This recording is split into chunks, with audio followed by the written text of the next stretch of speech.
1939, a new world war begins in Europe. Nazi Germany takes over Czechoslovakia and invades Poland. Denmark and Norway are next. The armies of Belgium, the Netherlands, and Luxembourg are routed by the Wehrmacht, and yet more countries are devoured by the Third Reich. The French government surrenders on the 22nd of June, 1940. The British Expeditionary Force, crushed on the battlefield, barely escapes at Dunkirk. Germany is victorious yet again, and World War II enters a new stage. Great Britain remains the only country in Europe that stands against Nazi Germany. Britons never will be slaves. Separated from mainland Europe by the English Channel, the British Isles are temporarily safe from the German blitzkrieg. Britain is fully aware that the first strike will come from the air. It is well prepared for that. A complex defensive infrastructure of detection, command, and control, known as the Dowding system, gives the Royal Air Force a serious advantage. The RAF is a multinational force, with pilots not only from the British Commonwealth, but also from Poland, Czechoslovakia, France, Belgium, and other British allies. By the 13th of July 1940, Hitler personally approves Operation Sea Lion, calling for a full-scale invasion of the United Kingdom. Sir Winston Churchill, the British Prime Minister, responded with the famous speech, "We shall go on to the end. We shall fight in France. We shall fight on the seas and oceans. We shall fight with growing confidence and growing strength in the air. We shall defend our island, whatever the cost may be. We shall fight on the beaches. We shall fight on the landing grounds. We shall fight in the fields and in the streets. We shall fight in the hills. We shall never surrender." Within days, thousands of German bombers and fighters would set course for England to try to break the British resistance. A handful of young men in the Royal Air Force would stand between Hitler and the total domination of Europe. Never in the field of human conflict had so much depended on so few.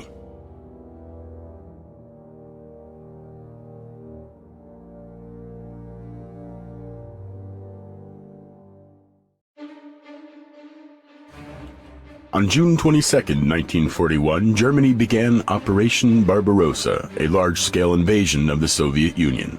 The Red Army suffered catastrophic losses in the first days of conflict. During the next few months, the Red Army would be in a constant retreat. The Wehrmacht would quickly take over recent Soviet acquisitions in the Baltic and western Ukraine, and move still deeper into Moldavia, Belarus, the rest of the Ukraine, and large portions of European Russia. Leningrad, Russia's second-largest city, was surrounded. Germany was advancing on all fronts and getting dangerously close to Moscow itself. By winter, things begin to change. Russian resistance finally stiffens, aided by the harshest Russian winter in decades. The German war machine falters and rolls back. A year after the invasion, the war had taken a terrible toll on the Soviet Union. Millions of people had been killed or enslaved. Countless villages, towns, and cities lie in ruins. Germany begins yet another summer offensive, but this time, Russia is better prepared. The city of Stalingrad is about to be the stage of one of history's most brutal battles.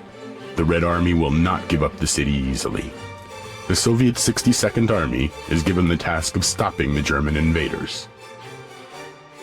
Our cause is just. The enemy will be crushed. Victory will be ours.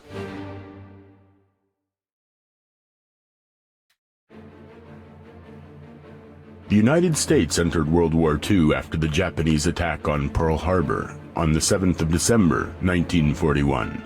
U.S. forces first fought the Germans in the North African campaign, and the victory at El Alamein paved the way for the long-awaited invasion of Europe. British Prime Minister Winston Churchill and U.S. President Franklin Delano Roosevelt met in Casablanca in January 1943 to plan the Italian campaign. After a few days of talks, it was decided that the invasion should begin in Sicily. Sicily was defended by the Italian Sixth Army. Benito Mussolini, the Italian Prime Minister, was the Italian Commander-in-Chief. The Italian campaign began in June 1943 with a large-scale operation commanded by General Dwight Eisenhower. To prepare for the invasion of Sicily, several outlying islands were invaded by a combined force of British, Canadian, and American armed forces. By 11th of June, the Italian garrison of the island of Pantelleria had surrendered to the Allies. The islands of Lampedusa, Linosa, and Lampione surrendered on the 12th and the 13th. The ease of these operations made the Allies optimistic about the future of the campaign, and the islands became important airfields and staging areas for the upcoming Operation Husky. The loss of the islands had the opposite effect on Mussolini. He said, "This is the wake-up call, or rather, a knock on the door." However, despite all this, both sides knew that the most difficult part was still ahead. The Allies would need to launch amphibious and airborne assaults right into the hornet's nest.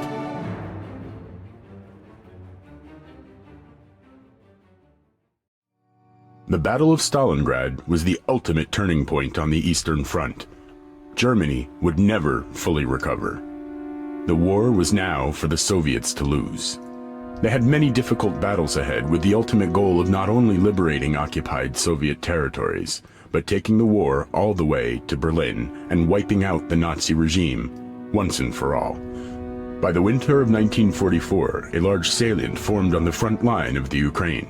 Centered around the town of Korsun, the salient was defended by two German armies. Both sides concentrated large forces in this small area, including dozens of divisions, thousands of tanks and heavy guns, and hundreds of thousands of soldiers. Soviet High Command planned a complex operation with two simultaneous pincer attacks from the flanks and a subsequent encirclement of the German defenders. German forces inside were to be surrounded and wiped out, Stalingrad style. The operation was meant to deal another heavy blow to the German war effort and pave the way for the Soviet advance into Germany itself.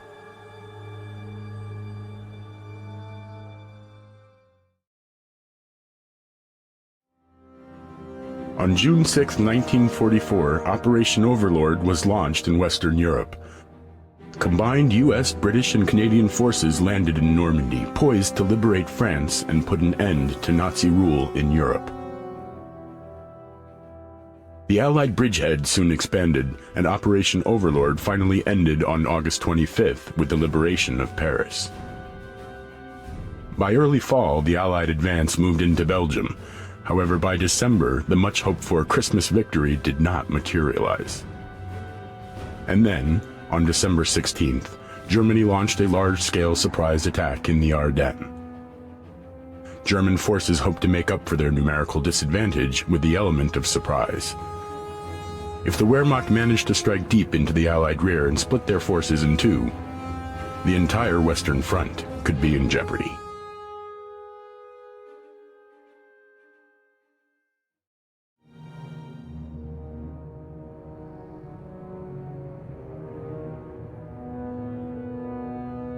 Soviet forces finally liberated all occupied Soviet territories by mid-1944 and went on an all-out offensive. The Red Army advanced into the Baltic states, Czechoslovakia, and Poland. The battle moved into Austria, getting even closer to Germany. The Yalta Conference took place in February 1945. The Allied heads of state, Churchill, Roosevelt, and Stalin, agreed on the overall strategy in Europe. This included a post-war separation of liberated territories into spheres of influence and the creation of the United Nations. By March 1945, the front line was only 40 miles away from Berlin. A huge German defensive line waited there, with countless trenches, artillery batteries, bunkers, and anti-tank fortifications. To strengthen the defenders, Hitler ordered anyone who retreated without orders shot on the spot. The Red Air Force prepared for the assault on Berlin by taking detailed photographs of German defenses, softening them with constant air attacks, and dropping leaflets on the enemy. The battle for Berlin would be the grand finale of the war in Europe, and the largest battle in history. The battle that the Soviets were determined to win at any cost. By April 25, 1945, the ring around Berlin was closed. The encircled German capital housed a gargantuan army, but a small force compared to what Germany lost in previous battles. This army was all that remained in the way of the ultimate Soviet victory. This is our final battle.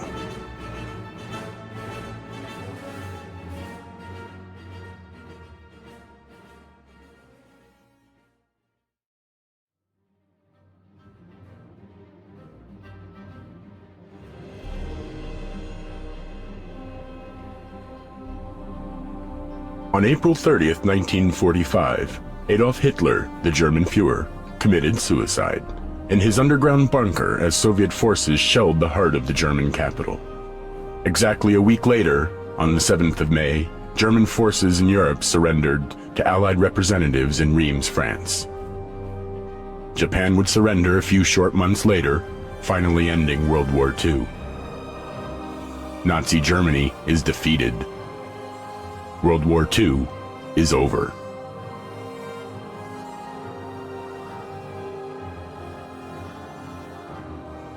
This has been the largest, bloodiest armed conflict the world has ever known.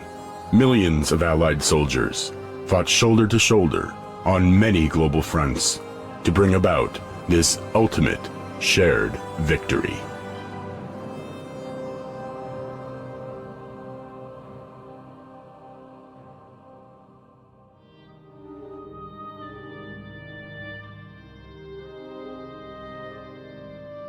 The wounds will take decades to heal. Many victors will share the bittersweet experience of returning to ruined homes and lost relatives. And millions of others will never return from this war, their heroism forever remembered by future generations, whose very existence would not be possible without their sacrifice.